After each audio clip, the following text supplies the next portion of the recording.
You are listening to the Pinstripe Talk Podcast.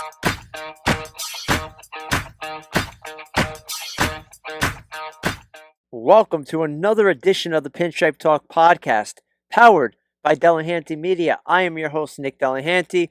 Boy, do we have a lot to talk about today. And again, we're getting closer to opening day. It's almost like it's a reality now. We're starting to get closer. Yeah, there are a couple of things that keep getting in the way and are still a bit of a concern, but as time goes on, it looks like we're going to actually see baseball in 2020. So there's a lot to be excited about, a lot of things to discuss today. On this episode, we're going to break down the Yankees' latest player who was tested positive for COVID-19. We're going to look at some positional breakdowns, and we're going to take a look at some important topics that are going to impact the Bronx Bombers as we move closer to opening day. Also, I have a very big announcement for you at the end of the show. It doesn't have to do with the show in itself, but it does have to deal with me. So I figured that this is my platform. This is the show that really has helped me gain viewers and listeners to the show, and I appreciate everybody taking time out of their busy schedules to listen in. So I figured that I would reward you guys with giving you my big announcement first before anybody else knows. So stay tuned for that at the end of the show. As always, interact with us on social media at Pinstripe Talk ND and at Nick_Delahanty on Twitter. Again, find us on Facebook searching up Pinstripe Talk Podcast. We are also live on Instagram. If you search up Delahanty Media, check out this show. Check out the other shows that we have available for you as well. And as always, subscribe, rate, and review our podcast. Apple Podcasts, Google Play Music, Spotify, TuneIn Radio, CastBox, Breaker, Stitcher, you name it. Our show is there available for you. So there's a lot of outlets, and there can't be any excuses as to why you're not listening to the show. Any which way you can listen to it. We appreciate all the listens and the shares that we get.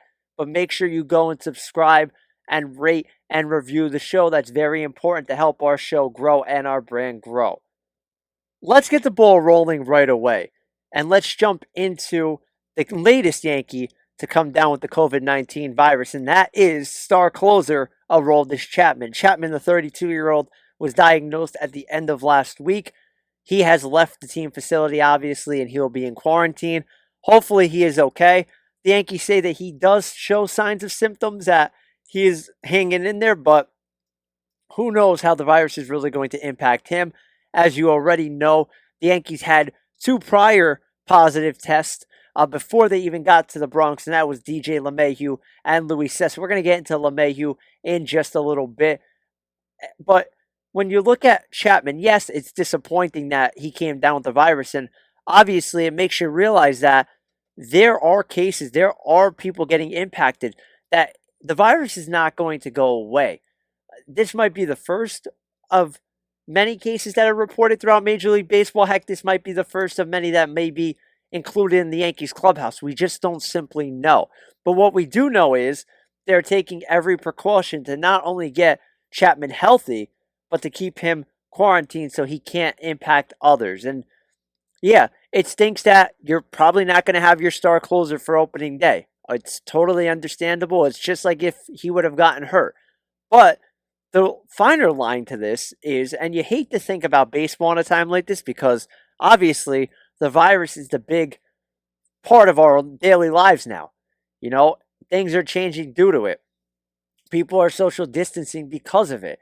Yeah, you have your people who are on the beach and think it can't impact them, but you still have that majority of people that are taking this seriously. And with major sports, you're trying to get back into play, they're definitely taking it seriously. And there are guys that have opted out because they're taking this very seriously and don't want it to impact themselves and their families. Obviously, the first concern is getting Chapman healthy because before he's a baseball player, he's a human being. So you hope that he's okay and that he gets healthy. But as you're looking at it, and obviously we're a Yankees talk show, we're going to talk about how it impacts the team. It might not be long before they get Aroldis Chapman back. And here's why. Once Chapman's healthy and he passes his test and goes through all the protocols to get back, how long is it really going to take for him to be game ready? You know, it's not like he's a starting pitcher and you have to extend his innings and get his pitch count up. He's a one inning at most closer, possibly two in certain situations, but it might be a quick return to get him back into action. Yeah, obviously they're going to probably take their time with it because you don't want him getting hurt, but it could be a situation where you could see Chapman back sooner rather than later, and that would be a positive for the Yankees. The main thing is he has to test negative for the virus once it comes around, and he has to be healthy. You're not going to rush him back if he's still showing symptoms or anything like that. And the way the system is, you obviously can't do that. So for the time being, they're going to be without their closer. And the other way you have to look at it is the Yankees' bullpen is stacked. You look at the likes of Chad Green, Adam Ottavino, Zach Britton. They have the pieces to keep them in contention. And yeah, obviously having Chapman in a situation like this where your starters aren't really going to give you much length early on, it would be nice. But I think that if you're looking at it from a team aspect, losing Chapman hurts, but they have pieces that could fall into place and help out. Maybe a Jonathan Loaisiga slides into a bullpen role if they don't need him to be a starter. Or somebody who loses out on that fifth starter role or to fill in for Tanaka, like a Clark Schmidt or a Davey Garcia or a Michael King. Somebody who's shown flashes of being really good. Maybe put them in a situation where you give them 1 to 2 innings in certain places and you let them roll. There's a lot of ways the Yankees can mix and match this, and I think that they're going to use a lot of pitchers that they have on the 60-man summer camp roster. I think it's inevitable. I think that they're going to mix and match as best as they can, and they're going to be smart about it. They're going to try their best to keep these guys fresh because obviously the goal is to win deep into the season and to win a World Series. So in order to do that, you need those bullpen guys fresh. But for the meantime, Britton slides in as the closer. You move Canley, Otto, and you have all those guys you can move up, Green especially, and you're going to see them be used in different roles than they're accustomed to right now, but Britton has major league closer experience. Heck, if you put him on probably half or even more than half of the other teams in Major League Baseball, he's their closer. That's how good this guy is. And you can make the case that Canley and Green and Ottavino could be closers elsewhere too. They have that good of stuff. So in a position where they have depth, they could take their time with Chapman, and you just have to hope that as time goes on, your starters give you a little more length, that you could utilize those bullpen guys well. It's going to be sticky, you know. Nobody ever wished that Chapman would come down with the virus, but you have to make do.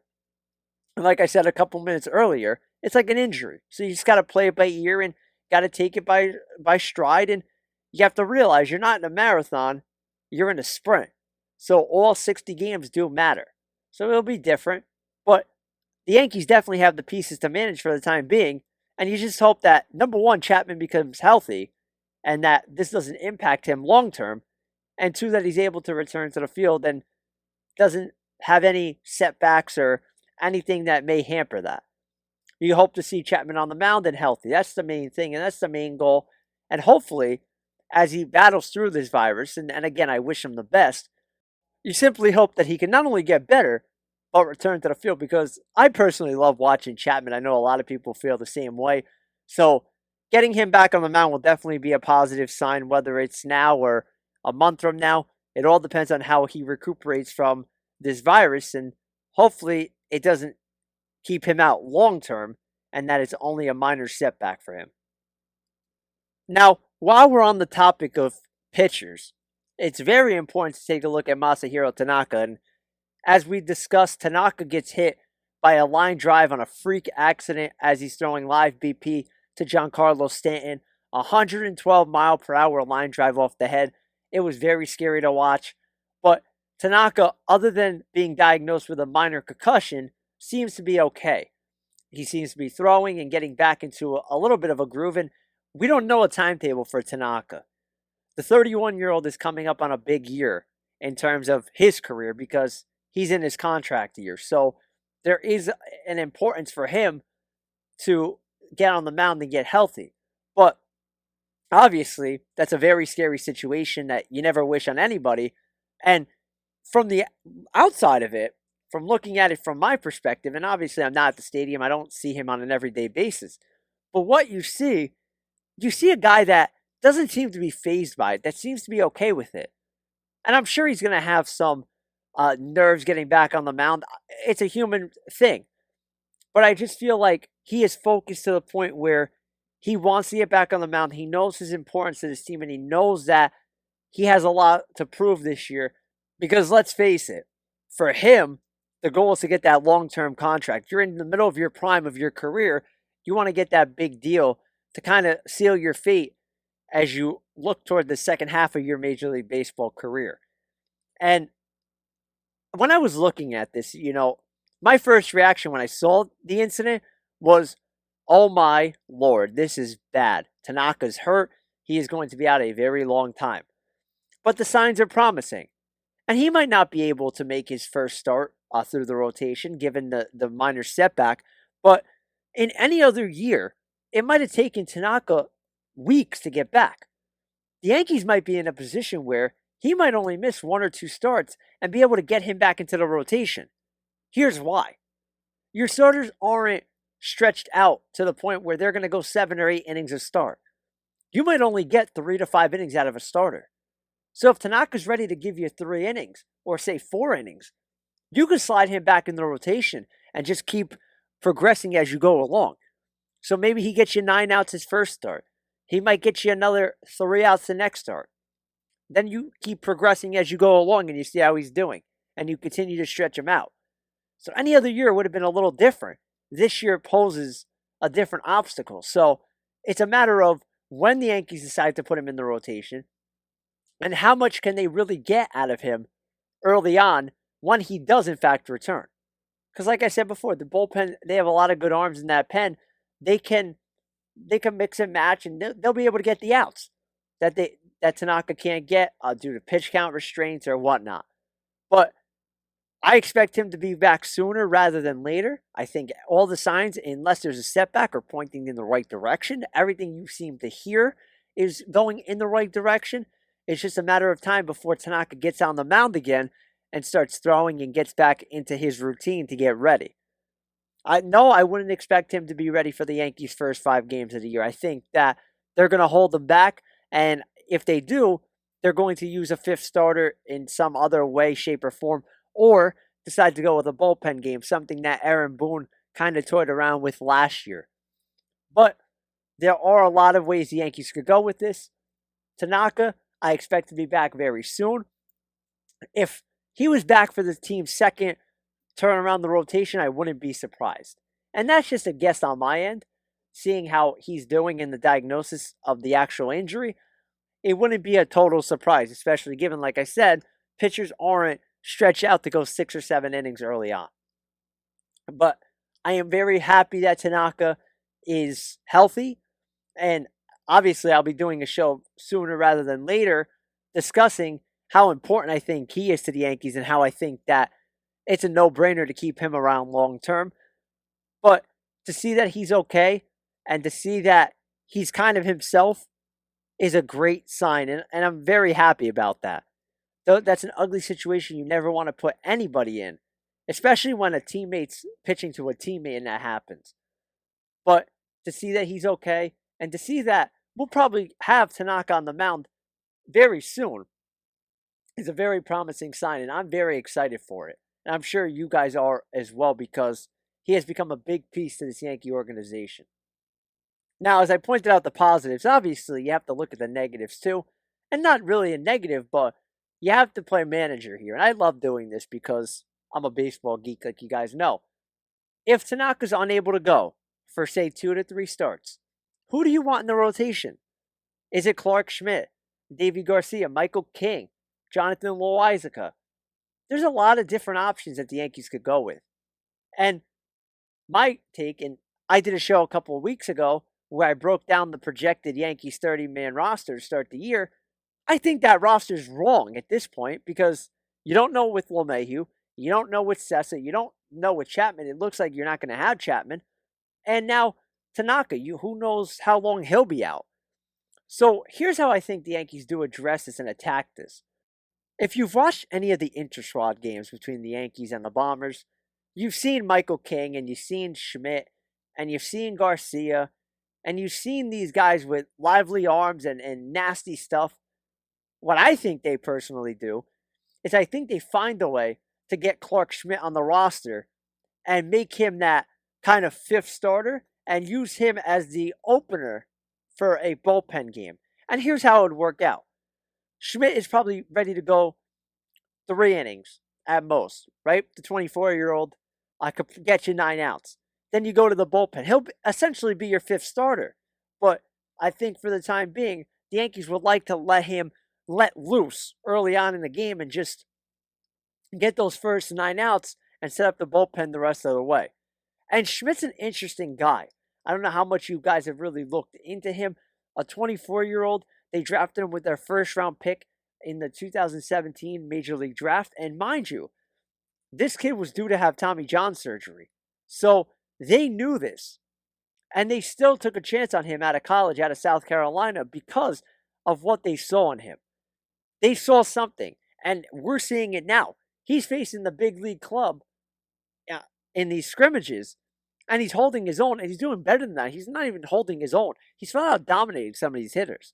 So I think he'll get the first crack at it. I think they love Garcia. I think they love King. But I think that they're going to give Schmidt the ball. It wouldn't surprise me if the other two, or even somebody else, gets that spot. But I would go with Schmidt. I would give him a chance to see what he can do, because this is essentially like a tryout for him. And yeah, I get it. You're winning. You want to win games. It's not a marathon. It's a sprint to the finish line. I get that. But in a shortened season, all bets are off. You're going to see some funky things. Teams are going to do some crazy things as they mix and match trying to win games. And I think this is a great way for Aaron Boone and co. to kind of just see what this kid could do at the big stage and put him up against other teams and see if he could hold his own. Set you up for the future, set you up for now. If he could hold his own, get you 9 to 12 outs, that's a big boost, especially out of the fifth spot in the rotation. So I think it's Schmidt. I love what I see from him. I love how smart he seems, how he studies the game. I think the influence of Garrett Cole is going to help him tremendously. I just would go with Schmidt. I would give him the opportunity, especially given you don't know with Tanaka. Yeah, Tanaka may be ready. Who knows? But if he's not, Schmidt would be a safe bet in my mind to make that fifth start once you go to your 5-man rotation. With off days, you could probably mix and match and use only a 4-man for now. But I think the Yankees might be cautious with that, especially given the way the setup is with the lack of spring training and whatnot. So if they're going to go with anybody in the system, I would like to see Clark Schmidt, because I think this kid could do damage at the big league level, even though he's never pitched an inning, not even an inning, at the AAA level. I think we talked enough about pitchers, at least for the first half of the show. Let's get into the offensive side of the ball. And I got to tell you, it amazes me that we just keep getting injury updates for this big fellow that we all know and love, and that's Aaron Judge. Judge has been dealing with a stiff neck that apparently happened when he slept funny on his neck. Aaron Boone continues to say that it's a minor thing, but we all know how minor things happen in Yankee land. I think we're all paranoid over how last year turned out and saw how many injuries there were. So I think that there's a concern from everybody. And I want to break down my thought process on the whole thing. Now, on our Twitter account, at Pinstripe Talk ND, it's never too late to plug that, I put a poll up. And I said, how concerned are you about Aaron Judge's neck injury? And 57.1% of you said not concerned at all. And then there was about 28% that said mildly concerned. And then another 14% that said very concerned. I'm mildly concerned about this, and I can't even lie to you about that. And here's why. Knowing the injury updates and the injury history, we haven't seen a full season from Aaron Judge. He saw 155 games more than 2 years ago, and that seems like a very long time ago. That happened in 2017, and we all saw what he was able to do back then, but was limited to 112 games in 2018, was limited to 102 games in 2019. I think that Yankee fans like myself are in the same boat. We just want to see this guy healthy and playing. Like it's ridiculous how many injuries we've seen from Aaron Judge. Maybe it's bad luck. Maybe it's the fact that bigger guys like him and Giancarlo Stanton have a tougher time staying healthy due to their bodies. It could be a mix of both. Who knows? But the Yankees need this guy in the everyday lineup. So a stiff neck, hopefully it's just a stiff neck and it's not more. Hopefully he did sleep funny on it. I know if I sleep funny on my neck, I go to the chiropractor, I'm usually good within a day or two. The Yankees seem to be overly cautious, and I don't blame them. You're under 10 days away from opening day. You got to get them ready, but you got to get them healthy. But the time's ticking, too. In less than 10 days, the Yankees are going to be on the field in Washington against Max Scherzer. Is he going to be ready? Is he going to be physically ready? Or is this neck going to be something that keeps him out of the opening day lineup? We don't have the answers, but I will say I am mildly concerned about Judge, and his injury past is something that does scare me. I'd be lying if I said it didn't. It is a big year for him to prove something. If he could stay healthy, yeah, it's a 60-game slate, but playing 45 to 50 games and dominate the way that we've seen Judge be able to dominate, it'll go a long way in changing people's mindsets about him. Right now, the narrative is, oh, he can't stay healthy, can't stay on the field. He's good when he's healthy, but who knows how many games he'll be able to play. So it's a big narrative going into Yankees summer and their season. And hopefully this is just a minor setback and doesn't lead to more issues for the big guy in right field. The Yankees need him. We all know they need him. It's a matter for him to stay healthy and on the field. Now, I mentioned this guy earlier, and that's DJ LeMahieu dealing with the COVID-19 virus. As per Aaron Boone, it seems like he's not showing any symptoms, so it's a little frustrating for him to be quarantined. We all know DJ loves to play the game. Just turned 32 the other day. But let's just play manager here. If you were Aaron Boone, who do you want starting at second base on opening day if you don't have LeMahieu? Now, you can narrow it down to two options. I think that the way the roster's going, I think that they both make the roster if LeMahieu's not ready to go. So you could look at Tyler Wade and Thairo Estrada. And Estrada has been hitting the ball really well in summer camp, really impressed a lot of people. The Yankees seem to be really high on him. They like him defensively, they like him offensively. But I do think that Aaron Boone will give the first nod to Tyler Wade, and here's why.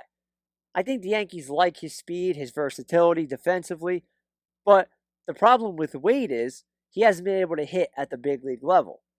So it might only be a couple of games that you may be at without LeMahieu, but I think that Wade gets that first crack to prove, I'm getting an opportunity. I want to make the most of that opportunity, and here's my chance. Here's what I'm going to go for. But I do think the time is ticking for Tyler Wade in New York. I get that people love him and like the personality, but I think that he's running out of chances here. If he can't hit at the big league level, he's going to be essentially useless for this Yankee team moving forward. And if you have a guy like Estrada who can both hit and play defense, he might lose his spot rather quickly. And it may even happen sooner rather than later. I think his speed is keeping him on the roster right now, but I do think that the Yankees see the potential in him and want him to break out. Maybe getting a couple of starts early in the year, get a couple of hits, get the confidence going, that might help him. That might show, he's telling the world, hey, I'm here. I deserve a spot on this Yankees bench moving forward, and this is why. And he'll have the opportunity. So opportunity does present challenges for teams, and it does present opportunities for players that may be on the outside looking in or close to it. So it might become a battle. Who's going to play better, Estrada or Wade? And it might determine down the road who the Yankees keep for the postseason run. There's a lot of questions that have to be answered when they're battling for a postseason spot or if they get there to the World Series. So that'll be very interesting to watch. Obviously, you want LeMahieu healthy. Hopefully, LeMahieu's back rather quickly. Who knows? At this point, you can't really predict the future. But this is one of the more interesting competitions that is brewing in Yankee camp. It's one that we didn't think we would have. And Estrada's making the most of his opportunity. You got to give the guy credit. He wants his spot. He's trying to earn it. So I do think they both will get an opportunity. I think they'll both get a chance. And like they say, the offensive guy is going to get the edge. And right now, you would think long term, Estrada might be able to, I don't even want to say Wally Pipp because it's not a Wally Pipp type of situation, but take the spot from Tyler Wade as the backup utility guy. And yeah, his versatility and defense play a major role in that. But let's face it, the Yankees have a lot of outfield options, and they have a lot of versatility in their infield. So keeping a guy like Estrada who could play 2 to maybe 3 positions won't necessarily hurt them, especially if his bat is better than Wade. So that's something I would keep an eye on. That's a storyline that has been drawing my attention. But at the end of the day, if LeMahieu's not there on opening day, I think Wade gets to start, and he'll have to prove it because there's a lot on the line for Tyler Wade. Now, the final topic I want to get to on this show is Miguel Andujar. And we've seen him at multiple positions in summer camp. And let's face it, it was ugly. I mean, ugly watching him play right field. Now, if you're Aaron Boone, and I'm asking to our loyal listeners, I want you to answer at home. And if you want, tweet us your answers or send it on Facebook, whatever you want. I want to hear your answers on this. In a shortened 60-game season, do you seriously consider putting Miguel Andujar in the outfield to get him at bats? And I love Michael Kay. I love the approach that he took on this. And I have to agree with him. Absolutely not. Why is that? Yeah, his bat is great. Yeah, he put up monster numbers his rookie year. But in a shortened season, every single out counts. Every single game matters. There's more put on the line for each game than in a 162-game marathon stretch. So you can't afford to have Andujar in the outfield late in the game and botch a fly ball and that lose you the game. It's that simple. And yeah, he's going to see time at third base. I think Urshela gets the bulk of games at third, but they'll give him off days here and there. But you'll figure him in at third base. You'll figure him in at DH. I think that's 2 to 3 games a week. I think that's all you're going to see from Miguel Andujar. Yeah, injuries happen. Things happen. You might have to mix and match. But given the Yankees' state right now, and given the fact that you have Gardner, most likely Hicks, Judge, Tauchman, and eventually Stanton, I don't think there's any need to play Miguel Andujar in the outfield. And Michael Kay said it great. In a 162-game season, Andujar's probably in the minor leagues trying to find a spot in terms of defensive presence. You probably don't keep him on the roster. But in this situation, you keep him around because he's one of your better hitters and he could definitely help you on the offensive side of the ball. So the situation, like we said a bunch of times on this show, it really will dictate what the Yankees do. But I wouldn't trust Andujar in the outfield. I think he needs a lot of work in order to be that utility guy. And who knows? If he hits well and gets hot, who's to say that the Yankees don't need another infielder and use him as a trade chip to get Francisco Lindor? Or somebody else, for that matter. It could be anybody. It could be any position. Who knows with injuries and whatnot. So I think that Andujar is valuable. I think with the DH going to the National League, it adds to his value.